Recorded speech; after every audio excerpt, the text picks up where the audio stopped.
ప్రస్తుతం సాలూరు నియోజకవర్గం కూటమి అభ్యర్థి అయిన గుమ్మడి సంధ్యారాణి గారు మనతో ఇంటర్వ్యూలో పాల్గొంటున్నారు. పలుమార్లు నియోజకవర్గంలో మీరు తిరిగి ఉన్నారు కనుక ఈ నియోజకవర్గంలో మీరు గుర్తించిన ప్రధాన సమస్యలు ఏమిటి?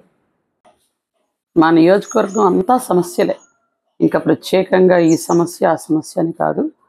సాలూరు నియోజకవర్గం ఒక గిరిజన నియోజకవర్గం. గిరిజన నియోజకవర్గంలో సమస్యలు చాలా ఎక్కువగా ఉన్నాయి. ఎందుకంటే ఈ నియోజకవర్గంలో గత 4 సార్లుగా రాజన్న దొర గారు ఎమ్మెల్యేగా ఉన్నారు. ఇప్పుడు ప్రస్తుతం గిరిజన శాఖ మంత్రి, పైగా ఉప ముఖ్యమంత్రి హోదాలో ఉన్నప్పటికీ కూడా నియోజకవర్గంలో అభివృద్ధి ఇంతవరకు ఏమీ జరగలేదు. దానికి ఉదాహరణకి మీకు 100 పడకల హాస్పిటల్ చంద్రబాబు నాయుడు గారు శాంక్షన్ చేస్తే దాన్ని కట్టించలేకపోయారు వీళ్ళు. ఇప్పుడు ఇంతకు పూర్వం రైతుల కోసం కొనుగోలు కేంద్రాలు ఏర్పాటు చేస్తే కనీసం ఆ కొనుగోలు కేంద్రాలని వినియోగం చేసుకోవాలని కూడా వీళ్ళకి అనిపించలేదు. రైతుల్ని చాలా ఇబ్బంది పెడుతున్నారు. అలాగే చంద్రబాబు నాయుడు గారి హయాంలో ఇక్కడ మోటార్ కార్మికులు ఎక్కువ. ఆటో నగర్ శాంక్షన్ చేస్తే దాని గురించి కనీసం పట్టించుకోలేదు ఇన్ని సంవత్సరాలుగా. ఇలా ఉంది నియోజకవర్గ పరిస్థితి. రైతులు కానీ, మహిళలు కానీ, విద్యార్థులు కానీ, ఉద్యోగస్తులు కానీ, ఇక్కడ కార్మికులు కానీ ఎవరు ప్రశాంతంగా ఇక్కడ జీవించిన దాఖలాలు అయితే కనిపించలేదు. ఎన్నికల్లో గెలిచేందుకు మీకున్న సానుకూలతలు ఏమిటి? 4 సార్లు ఎమ్మెల్యే అయిన అభ్యర్థి అభివృద్ధి చేయకపోవడం సానుకూలత ఒకటి. 2, చంద్రబాబు నాయుడు గారి మీద రాష్ట్రంలో ఉన్నటువంటి ప్రజలందరికీ భరోసా వచ్చింది. గత 5 సంవత్సరాల్లో చంద్రబాబు నాయుడు గారు ఏ విధంగా అభివృద్ధి చేసేవాళ్ళు, చంద్రన్న బాటాని కానీ, చంద్రన్న భీమాని కానీ, గిరి గోరుముద్దలని కానీ, మిగిలిన అన్ని విషయాల్లో విద్యార్థులకు ఫీజు రియంబర్స్మెంట్ కానీ, డ్వాక్రా మహిళలకు రుణాలు కానీ, ఇంకా వృద్ధులకు పెన్షన్లని కానీ, చదువుకున్న పిల్లలకి ఓవర్సీస్ విద్య కానీ, ముఖ్యంగా గిరిజన యూనివర్సిటీ తీసుకురావడంలో చంద్రబాబు నాయుడు గారికి ఉన్న చిత్తశుద్ధి కానీ, ఇవన్నీ చూసుకుంటే ప్రజలకి అన్నమాట చంద్రబాబు నాయుడు గారి మీద పూర్తి నమ్మకం, విశ్వాసం ఉంది. కాబట్టి అనవసరంగా ఒక్క ఛాన్స్ అని అడిగిన జగన్మోహన్ రెడ్డికి మనం ఓటేసి గెలిపించామే అనే బాధ ప్రజల్లో క్లియర్గా కనిపిస్తుంది. అదే మా సానుకూలత.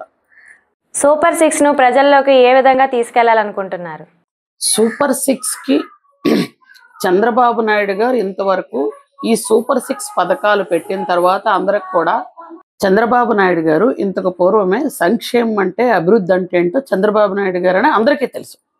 ఆయన 2 కళ్ళుగా ఒక పక్క సంక్షేమం, ఒక పక్క అభివృద్ధి చేసుకుంటూ వెళ్ళారు. ఈరోజు సూపర్ 6 అనేది అది జనాల్లో ఎలా వెళ్తుందంటే సిక్సర్ కొట్టినట్టు వెళ్తుంది. బాల్ సిక్సర్ కొడితే ఏ విధంగా వెళ్తుందో ఆ విధంగా వెళ్తుంది. ముఖ్యంగా మహిళలు ప్రతి నెల 1500 రూపాయలు, అంటే సంవత్సరానికి 18,000 రూపాయలు. ఇంతకు పూర్వం మా చంద్రన్న 10,000 రూపాయలు మాకు పసుపు కుంకుమ ఇచ్చేవాళ్ళు. ఈసారి మాకు 18,000 ఇస్తున్నారని చాలా ఆనందంగా ఉన్నారు. అలాగే జగన్మోహన్ రెడ్డి ఎంతమంది పిల్లలు స్కూల్కి వెళ్తే అంతమంది పిల్లలకు అమ్మఒడి అని చెప్పి అది మోసం చేసి ఈరోజు 13,000, కొంత దగ్గర 11,000, ఈ సంవత్సరం అది కూడా లేదు. కానీ చంద్రబాబు నాయుడు గారు ఎంతమంది పిల్లలైతే అన్ని 15,000 ఇస్తామన్నారు.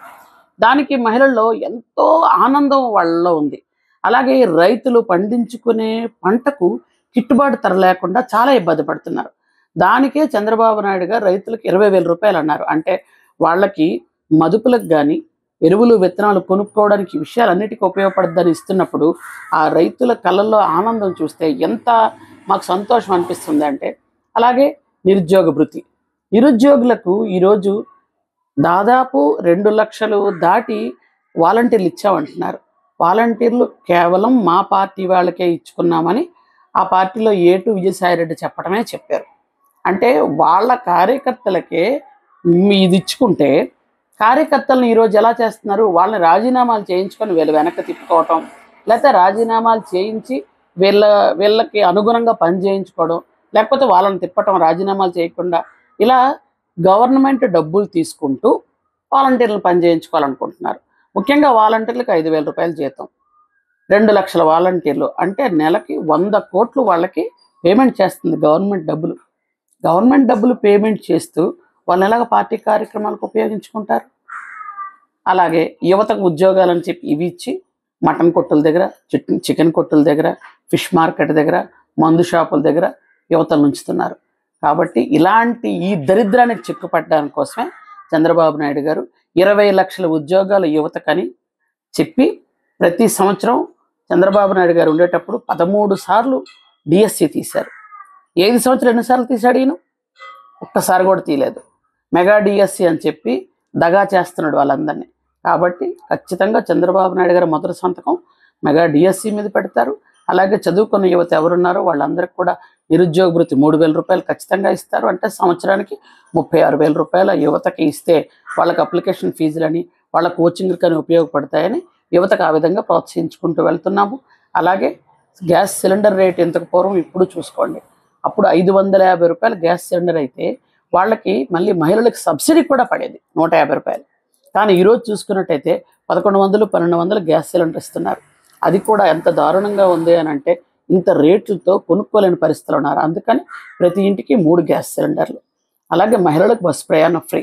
ఇవన్నీ ఇవ్వడం వల్ల మహిళలకి ఎంతంటే ఇంతకు పూర్వం అసలు మహిళల్ని వంటగదిలో నుంచి బయటకు తీసుకొచ్చి సామాజికంగా, ఆర్థికంగా బయటకు తీసుకొచ్చింది చంద్రబాబు నాయుడు గారు డ్వాక్రా గ్రూపులు పెట్టి.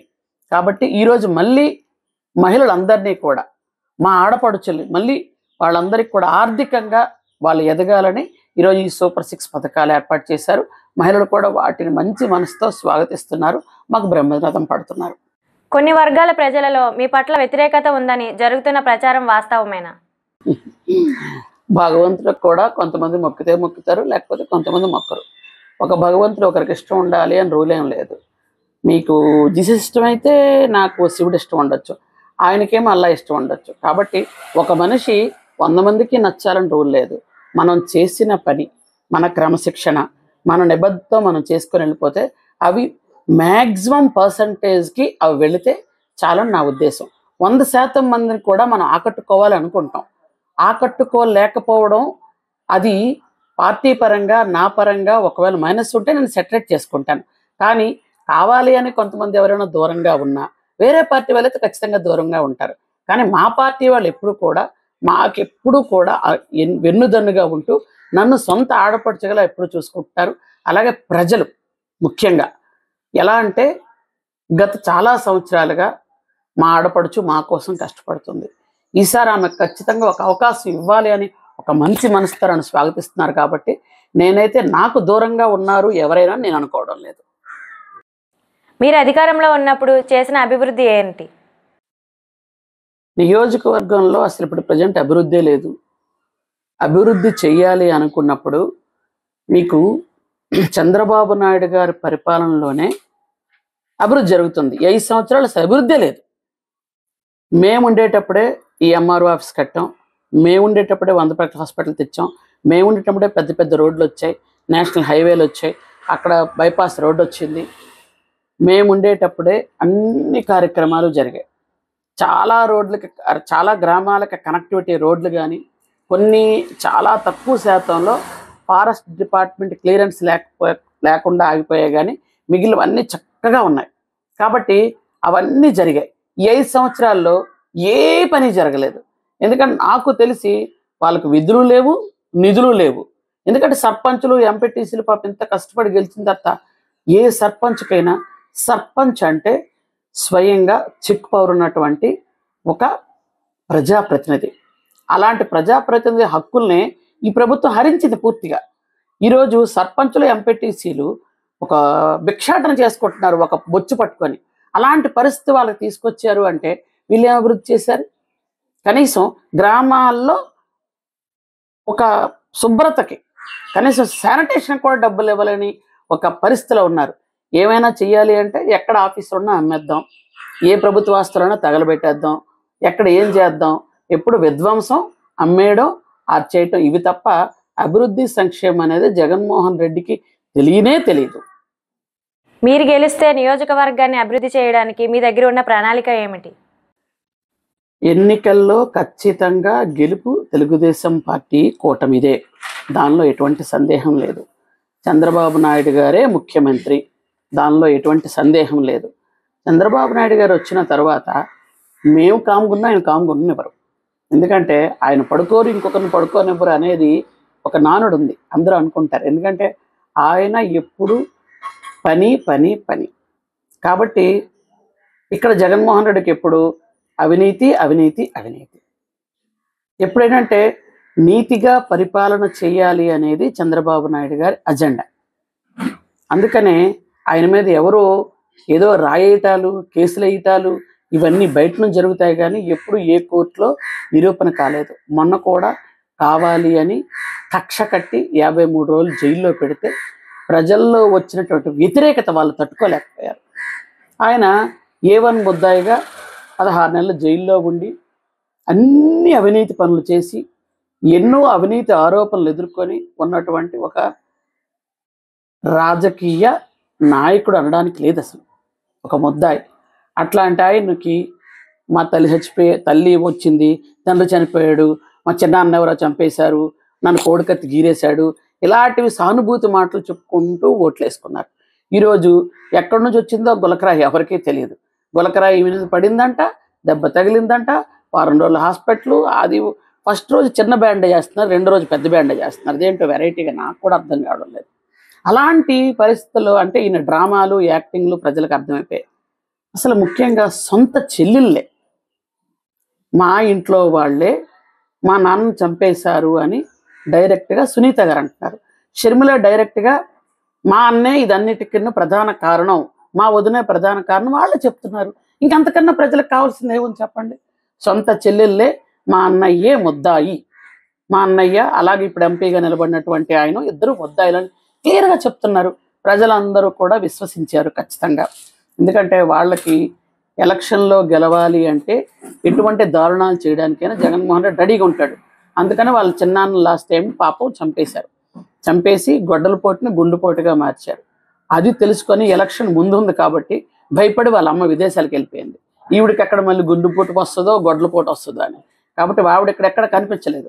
చెల్లెళ్ళిద్దరూ ఇంట్లో లేరు, ఇంకెవరు ఉంటారు? ఆయన చుట్టూ మనుషులు లేకుండా, సొంత వాళ్ళు లేకుండా పరిగెత్తి వెళ్తున్నారు. ఎందుకంటే ఎలక్షన్ దగ్గర ఉంది, ఎవరు వాటాను అని. కాబట్టి అలాంటి నాయకుడు గురించి చెప్పాల్సినటువంటి పరిస్థితి వచ్చినందుకు మేము నిజంగా సిగ్గుపడుతున్నాం. కాబట్టి చంద్రబాబు నాయుడు గారు ముఖ్యమంత్రి అవుతారు. రాష్ట్రాన్ని, అధోగతిలో ఉన్న రాష్ట్రాన్ని ఈరోజు మళ్ళీ బాగు చేసి మళ్ళీ అభివృద్ధి పదంలో నడిపిస్తారని నాకు పూర్తి నమ్మకం ఉంది. సాలూరు నియోజకవర్గంలో గిరిజన శాఖ మంత్రిగా ఉన్న రాజన్న దొర హయాంలోనే ఐటీడీఏ క్లోజ్ అయ్యింది. ఐటీడీఏ అంటే గిరిజనులకు తల్లి లాంటిది. అలాంటి ఐటీడీఏ నడపాల్సింది గిరిజన శాఖ మంత్రి. ఐటీడీఏలో ఏం జరుగుతుందో చూడాల్సిన గిరిజన శాఖ మంత్రి ఈ రోజు దాకా ఒక మీటింగ్ పెట్టలేదు, జనరల్ బాడీ మీటింగ్లు అక్కడ లేదు. అంటే వీళ్ళ పరిపాలన మీరు అర్థమై ఉంటుంది మీకే. ఉప ముఖ్యమంత్రి హోదాలో ఉండి కూడా ఒక పని చేయించలేరు. అంతెందుకు, మా వీధిలో మీరు ఉన్నటువంటి ఈ వీధిలో వర్షం పడితే కాళ్ళకు కూడా మునిగిపోతే ముడుకు నీరు వస్తుంది. అది ఆపుకోలేని ఉప ముఖ్యమంత్రి ఇంకా సాలూరు నియోజకవర్గంలో ఏం పనులు చేస్తారు చెప్పండి? ఇంకా పెద్ద పెద్ద పనులు చెప్పాల్సిన అవసరం కూడా లేదని నేను అనుకుంటున్నాను. కాబట్టి వీళ్ళు కేవలం పదవులు, అలంకరణ, డబ్బులు దాచుకోవడం వీటికి మాత్రమే కానీ ఈ ఉప ముఖ్యమంత్రి హోదాలు, గిరిజన శాఖ మంత్రి హోదాలు ప్రజలకు పని చేయలేనప్పుడు ఆ పదవులన్నీ వేస్ట్ అని నా ఉద్దేశం. కాబట్టి ప్రజలకు పని చేయగలిగితే పదవులే ఉండాల్సినటువంటి అవసరం కూడా ఉండదు. ఒక బాధ్యతాయుతమైనటువంటి పౌరుడిగా కూడా ముందుకెళ్ళి చాలామంది చేస్తున్నారు. అలాగా ఒక చాలామంది సామాన్య పౌరుడు చేసే స్వచ్ఛంద సేవా సంస్థలు చేసే పని కూడా ఈరోజు ప్రభుత్వంలో ఉండి ఈ ఎమ్మెల్యేలు, మంత్రులు చేయలేకపోతున్నారు. కాబట్టి ఖచ్చితంగా మా గవర్నమెంట్లో సాలూరు నియోజకవర్గాన్ని, రాష్ట్రాన్ని అభివృద్ధి చేసుకుంటామని మీకు తెలియజేస్తున్నాను. అభివృద్ధే లక్ష్యమని, ప్రజలకు సేవ చేయడమే ముఖ్యమని, ఇచ్చిన హామీలన్నీ నెరవేరుస్తామని సంధ్యారాణి గారు మనకు తెలిపారు.